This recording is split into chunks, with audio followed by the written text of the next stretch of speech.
Go. This is Mark T. and Line. I'm so happy this is the way this has gone.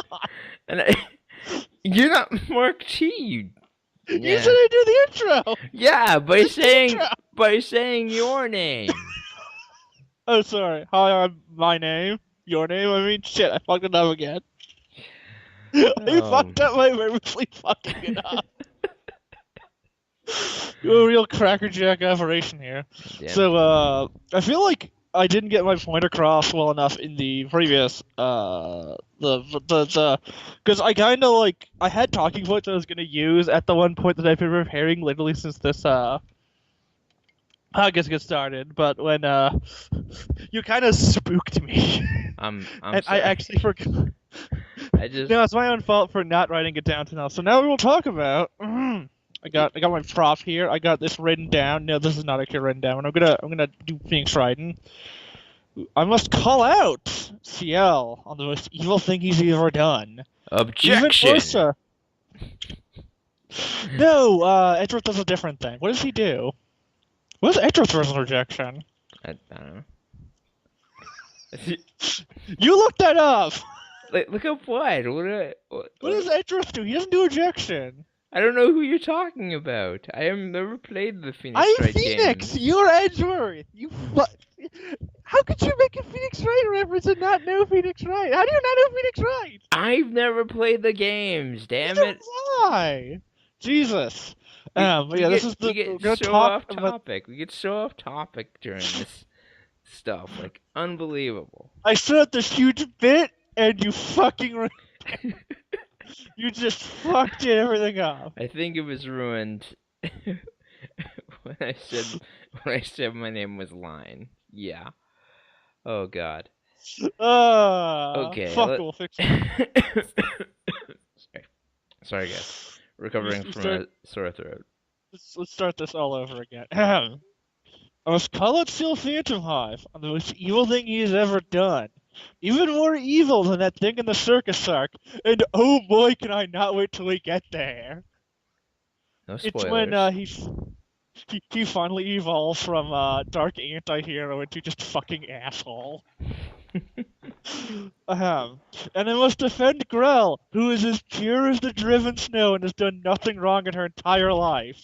No, she is. One thing wrong. Name a single thing she's done wrong. I mean, the constant murder of people, particularly. Okay, not constant, only 5. And I feel like 5 is just at the tip of murders we should care about. Once someone succeeds 5, only then are they a bad person.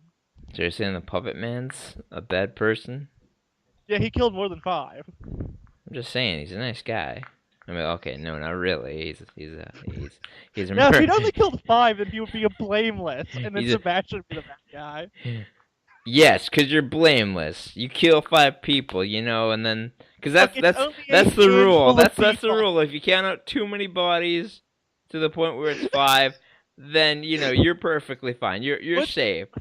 Once you've killed more people and you can count on a hand, then you're a bad person. But you have 2 hands, so shouldn't the limit be 10 people? Should it not be? No, it's only got to be 1 hand. Also, a hand only has 4 fingers. Look, I am counting the thumbs. Do not bring in this. This is an important argument. We can get to that argument later. Okay, alright. Just move on with your point. So here's the evidence. So step 1, Phil agreed to let Grell kiss Basti. We both agree on this, correct? Yes. Yes, we do. Next off, he never mentioned it to Sebastian. Mm-hmm. Yeah. Then she asked about it, and Basti said he had no idea what she meant. He did brag about the kiss, thus leading her on. Mm. Then Grell went to receive the kiss, and he suggested avenging Madame Red, after which she runs off saying to go later, and then Sebastian actually calls out in what seems kind of genuine, him calling for her. Mm. So it might be he meant it as a joke, or it might be he's trying to lure her back.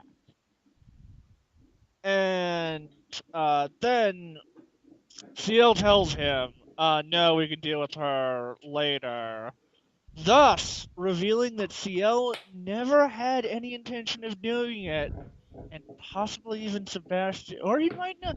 It's unclear whether or not CL believed he was being truthful in calling her back and that it was a joke or not. Either way, he did not seem to believe Sebastian earnestly wanted to. But either way, this proves the Phantomhive house cannot be held in the world. There it is, black and white, clear as crystal. Good day, sir! I Objection! rest my case. You're fucking injured! Sure. You did a different thing! I told you to look it up! I don't know, man. I don't know anything. Just let me have this, alright? Let me have it. God damn. Fine, bring in your objection. Okay. Now, from my point of view, again, like, when Grell brought up the kiss, you know, like, it's perfectly understandable for Sebastian to be confused because he doesn't know about the promise, but also, he never gave CL the chance to tell him what the whole promise was. I mean, I guess was carrying him in his objection. He was carrying him in his armpit for like, does Edward seriously do objection to? I swear he had a different version. I don't know. I don't seriously remembering this. I think everyone else does. Yeah. Should be. I guess it's because he's your counterpart. My point is though, like they never gave CL even the chance. Like Grell didn't give CL the chance to even bring it up because the instant that the instant Sebastian threatened him. Let me finish. The instant Sebastian threatens him or her, she runs off. So there's no literal but he chance. called after he called after her, and then CL told, "No, don't do that. We're going home." Yeah, but maybe she thought it was more of a threatening kind of call. He still was going to go after her. He moved forward when he said it, implying he might have handed Lizzie to CL to go after her. But CL called him off, thus making it clear he had no plan. And the line of his "there's been enough bloodshed for the day" implies that even if Sebastian would have went up, he was expecting Sebastian to attack her, thus showing clear as crystal he had no plan for the kiss. If it had have been, no, we can do whatever, not mention the bloodshed, then perhaps he was like, we'll see her again, most likely.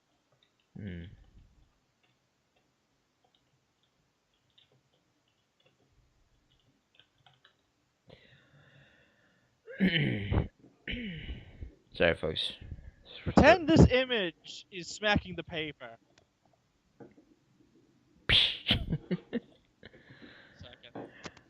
But yeah, I think we both made good points here. And I mean, are you defending that that CL and Sebastian were actually planning on keeping them under the deal? No, because listen. All right, isn't it genuinely considered gentlemanly to keep the promises that you make? Exactly, and yet they did not keep it. But they didn't not keep it. Grell basically ran away before they had a chance to discuss what had been promised. There was no time. There was no time in between that where CL could have said, "Yeah, oh by the way, I promised that you'd spend a day with Grell." Like it's never outright stated towards Sebastian. I was about to bring that up with Exhibit B. As someone who has seen the entirety of the anime, I can tell you, I didn't want to bring this up, but I will, because of your arguments. When we next see them, she goes in for smooches, and Sebastian darts out of the way. Okay. Thus showing the Phantomhives are the scum of the earth. Okay, but let's imagine how big a gap in time that is, since I'm assuming Grell doesn't appear very much in like. It is about a year goes by. Yeah, a year. Do you expect someone like CL to remember a year's promise? He's probably more interested in eating sweets. But Sebastian should remember because he has. Okay, But what if he never told Sebastian? What if he never told Sebastian? Hell of a memory. There was an end. Yes, but what if CL never told him? Okay, it is clear when first off she mentioned when we have our kiss. Will there be tongue? And then he mentioned, I don't know what you're talking about, but I can tie it with a knot. And then later she said, as she leapt at him, so now it's time for our kiss. I expect enough out of a butler to be able to put two and two together and assume she was promised a kiss. Or at the very least, ask CL, what's all this then? And yet he did not.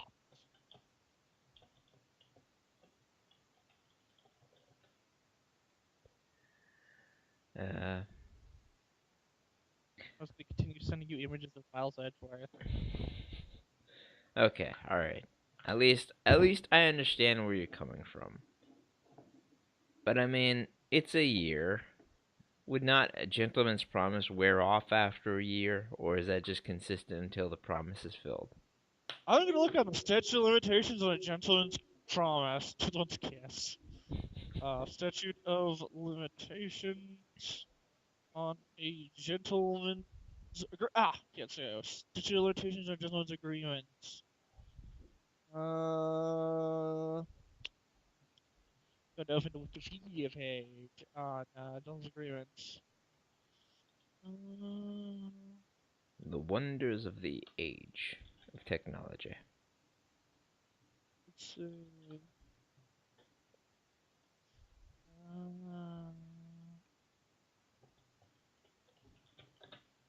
don't know if we're getting.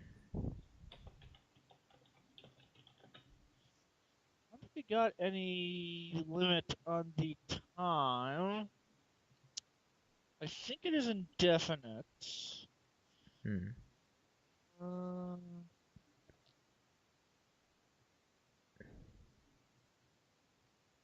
So let's give it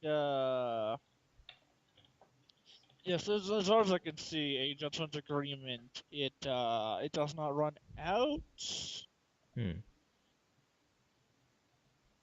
Oh, and here is ask a lawyer. Lawyer would know. I think the yeah,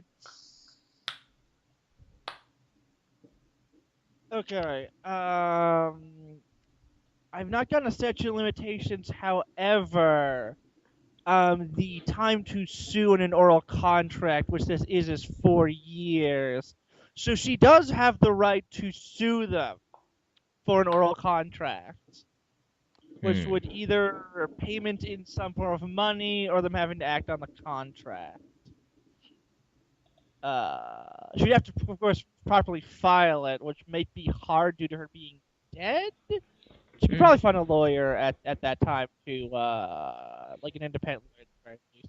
She could probably take court for herself. Or bring Will. He'll probably be a good lawyer. So yes, it is still within her time to sue them. Okay. Okay, fine. I keep forgetting what the term is. I surrender. I concede. However, your case century. What do all you people think? Do you think CL does need to keep his promise, or do you think he just, after a year he just forgot? Or do you think that thing he does in the circus is evil than this? I don't know yet. Stop telling me stuff. I'm foreshadowing we may never get to. That's season 3. That is, we've got to get through like 2 seasons, every OVA. And I want to do the movie before we do season 3. All right. Anyways, do you want to close this out, Age? That's my mama. Dun, dun, dun, dun, dun. Good night, everybody.